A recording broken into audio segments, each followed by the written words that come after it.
Hello friends, क्या आप भी इस तरह से अंडा कोफ्ता करी खाया है जो स्वाद में एकदम लाजवाब एक अलग ही टेस्ट देता है, जिसे एक बार आप खा लेंगे तो आप इसी तरह का ही अंडा करी कोफ्ता बनाना चाहेंगे। तो अब हम बनाना शुरू करते हैं। सबसे पहले 4 बड़े साइज का प्याज को पतले पतले टुकड़ों में हम कट कर लेंगे।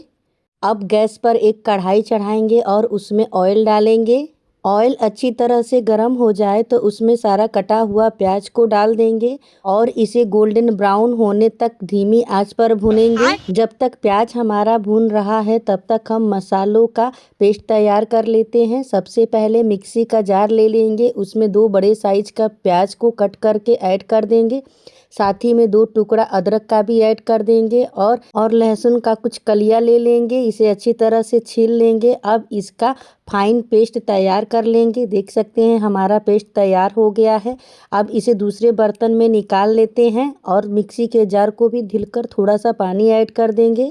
प्याज को बीच बीच में हम चलाते रहेंगे। अब छोटा सा बाउल ले लेते हैं, उसमें एक बारीक कटा हुआ प्याज को ऐड कर देंगे और एक कटा हुआ हरा मिर्च को भी ऐड कर देंगे और थोड़ा सा नमक डाल लेंगे। अब इसे अच्छी तरह से मिक्स कर लेंगे। मिक्स करने के बाद इसे साइड में रख देंगे।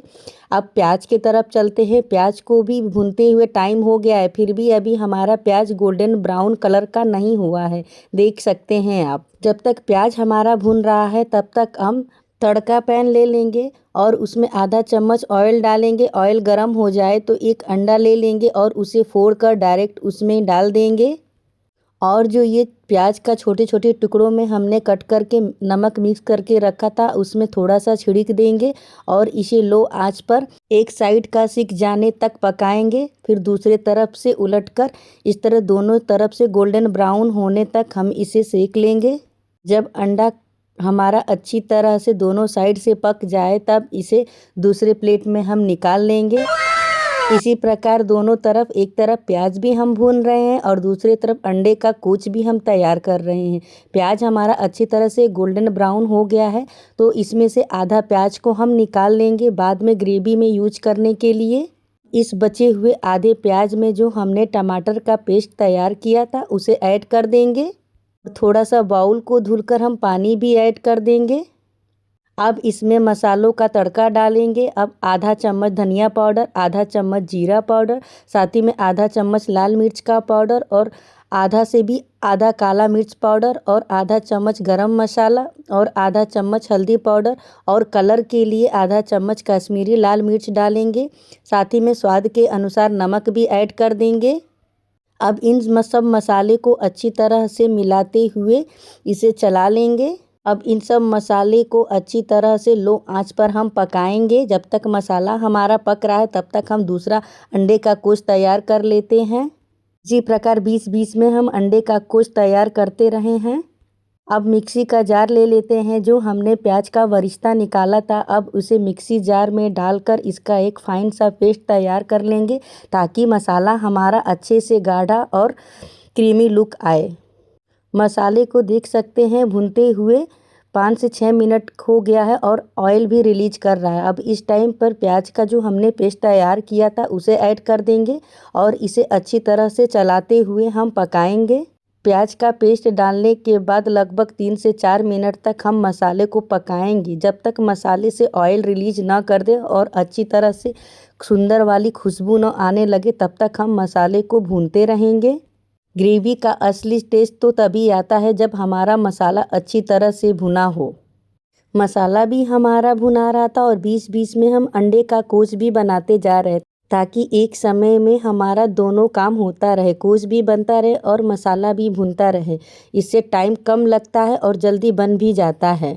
यकीन मानिए 40 से 45 मिनट के अंदर में मेरा ये सब्जी बनकर तैयार हो गया था। ना ही अंडा उबालने का झंझट, ना ही उसे छीलने का झंझट, फटाफट तैयार हो जाता है। मसाला अब हमारा अच्छी तरह से भुन गया है, ऑयल भी रिलीज कर चुका है। अब इसमें आवश्यकता के अनुसार पानी ऐड करेंगे। हम इसमें 2 कप के करीब पानी ऐड किया है। अब इसे अच्छी तरह से चला लेंगे। चलाने के बाद इसे ढक कर 3 से 4 मिनट तक बॉयल आ जाने तक पका लेंगे। देख सकते हैं मसाला हमारा तैयार हो गया है और कोच भी बनकर अब तैयार हो चुका है। सारा कोच हमने इस तरह से बना लिया है। लगभग हमने 10 से 12 अंडे का कुच बनाकर तैयार किया है। देख सकते हैं कितना स्पंजी और फ्लफी बनकर तैयार हुआ है। इस तरह से ग्रेवी में बना के डालने से ग्रेवी भी अंदर तक जाती है, जिससे मसालों और अंडे दोनों का स्वाद इसमें आ जाता है।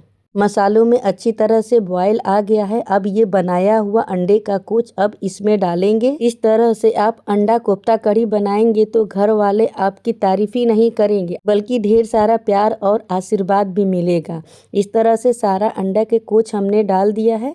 अब इसे ढक कर अंडे को अच्छी तरह से ऊपर आने तक इसे पकाएंगे। 2 मिनट तक पकाने के बाद देख सकते हैं हमारे सारे अंडे का कुच ऊपर तैरने लगा है। तो अब हमारा ये अंडा कोफ्ता कढ़ी बनकर तैयार हो गया है। देख सकते हैं कितना कलरफुल और स्पंजी बनकर तैयार हुआ है। साधारण उबले अंडे की कढ़ी में अक्सर ग्रेवी बाहर ही रह जाती है, लेकिन इस तरह से बने स्पंजी अंडे मसाले का पूरा स्वाद अपने अंदर समेट लेते हैं, जिससे कढ़ी का स्वाद कई गुना बढ़ जाता है। अंत में इसमें धनिया पत्ता से गार्निश करें। हम यहाँ पे धनिया पत्ता डालना भूल गए थे। एक बार इस तरह से अंडा कढ़ी बनाकर देखिए, घर वाले बार बार यही बनाने की फरमाइश करेंगे। और आप इस तरह की यूनिक रेसिपी देखना चाहते हैं तो प्लीज़ मेरे चैनल को लाइक, शेयर एंड सब्सक्राइब जरूर करें। खत्म। Bye bye, tata, good bye.